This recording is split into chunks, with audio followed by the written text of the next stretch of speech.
मामला किस तरह से क्या हुआ है?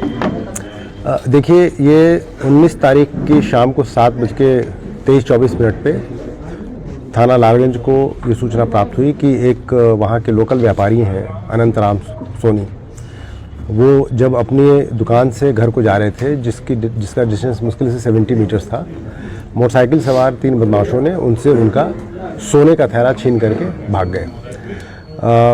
पुलिस ने तत्काल मौके पर पहुंच कर अपनी जांच पड़ताल शुरू की।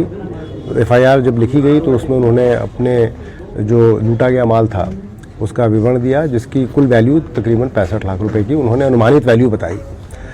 पुलिस ने कई टीमें बनाई इस घटना के अनावरण के लिए और 4-5 टीमों ने मिल करके, और इसमें जो हमारे रेंज कार्यालय की आईजी साहब की टीम जो उसने भी अपना सहयोग किया, सब लोगों ने मिल करके और बहुत मेहनत से इस घटना का अनावरण किया है। और अनावरण के पश्चात अभी तक 2 व्यक्तियों की गिरफ्तारी की गई है। गिरफ्तारी के बाद ये समझ में आया है कि जो मेन अभियुक्त इसमें है, जिसने सूचना दी थी, वो वहीं का एक लोकल व्यापारी है, इसका नाम है पम्बू सोनी। सारी मुखबिरी और एक ही उसके द्वारा कराई गई थी।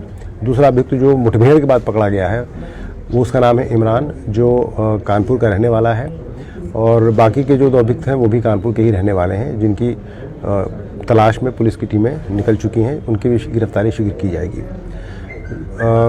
इस घटना के अनावरण में जो पुलिस ने अपनी मुखबिरी और तमाम जो बहुत एक्सटेंसिव काम किया है, उसके अलावा जो ऑपरेशन त्रिनेत्र जो हमारे डीजीपी महोदय की तरफ से चलाया जा रहा है, जिसके तहत सर्राफा और उसके आसपास 300 से ज़्यादा कैमरे लगाए गए थे पिछले महीने भर के दौरान, उन कैमरों की मदद से भी इन अपराधियों को आइडेंटिफाई करने में और इनको पकड़ने में बहुत भारी सफलता प्राप्त हुई है। इनको पकड़ने के उपरांत जो रिकवरी पुलिस ने की है वो करीब 1100 ग्राम सोना टोटल, जिसकी कीमत तकरीबन 62 लाख रुपए है, वो रिकवर हुआ है। घटना में प्रयुक्त मोटरसाइकिल जो कानपुर से ही चोरी की गई थी वो बरामद हुई है।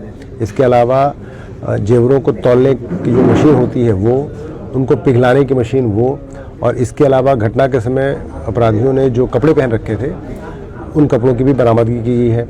घटना में प्रयुक्त मोबाइल फ़ोन की भी बरामदगी की गई है। जो अभियुक्त अभी शेष हैं उनके लिए टीमें लगा दी गई हैं।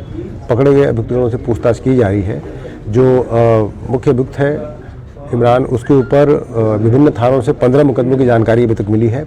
जो मुखबिर जिसने मुखबिरी की थी पम्मू, उसके ऊपर भी पूर्व में एक मर्डर का मुकदमा है और वो स्वभाव से ही अपराधी है।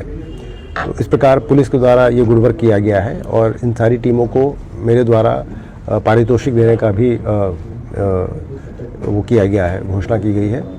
और इस अनावरण से वहाँ के सराफा और आम जनमानस में एक पुलिस के प्रति विश्वास कायम हुआ है, क्योंकि 4-5 दिनों के लगातार अथक परिश्रम के बाद ये बरामदगी की गई है और ये इस लूट का अनावरण किया गया। कितनी बड़ी चुनौती थी सर ये पूरा? ये काफ़ी बड़ी चुनौती थी, चूँकि वो अनजान अपराधी थे और शुरू से ही पुलिस को ये लग रहा था कि ये कहीं बाहर के अपराधी हैं, लोकल नहीं हैं, चूँकि उन्होंने अपना मुंह खोल रखा था। और ये भी लग रहा था कि किसी ने अंदर की मुखबिरी की है, तभी इतने शॉर्ट डिस्टेंस पे घटना हुई है।